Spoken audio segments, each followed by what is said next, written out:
रोज रोके चल के बका बिना पूछले उठोके चौक चौराहा गाड़ी रोज रोके चल के बका बिना पूछले उठोके हाथ धर के खींचे लागे हमके बैठावे आगे कही कही खिस्सा में ये सखी जो बना नी रखे दाई बाबा भीतर वाला शीशा में सखी जो बना नी रखे दाई बाबा फ्रंट वाला शीशा में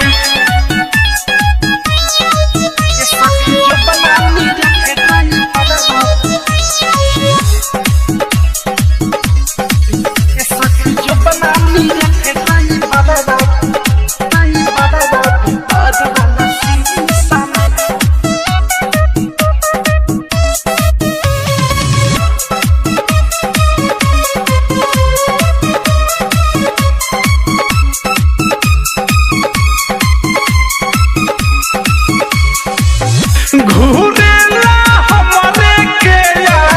मोटकी चलावेला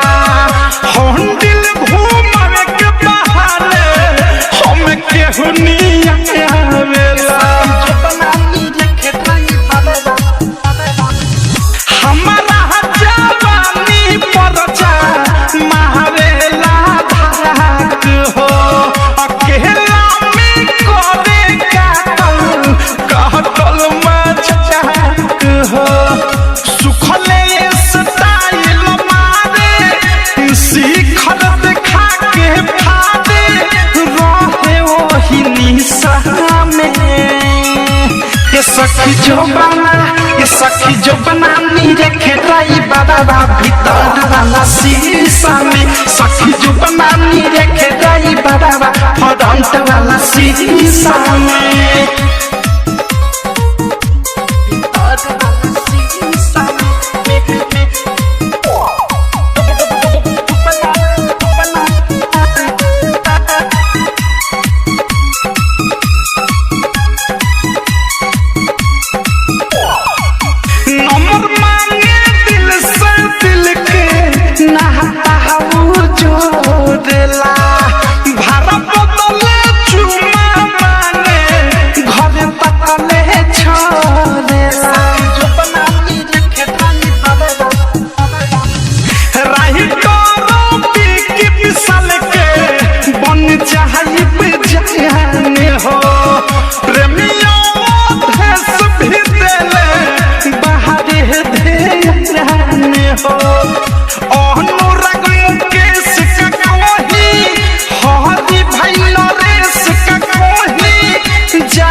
सखी जो बना नी रखे दाई बाबा भीतर वाला शीशा में सखी जो बना नी रखे दाई बाबा फ्रंट वाला शीशा में चौक चौराहा गाड़ी रोज रोके चल के बका बिना पूछले उठोके हाथ धर के खींचे लागे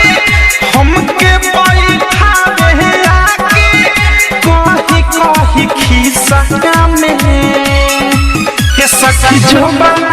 ये सखी जो बना नी रखे दाई बाबा भीतर वाला शीशा में सखी जो बना नी रखे दाई बाबा फ्रंट वाला शीशा में। RCM म्यूजिक न्यू ऐप अभी डाउनलोड कीजिए हमारे गूगल प्ले स्टोर से और पाए भोजपुरी लोकगीतों का एक से बढ़कर एक ऑडियो वीडियो सॉन्ग बिल्कुल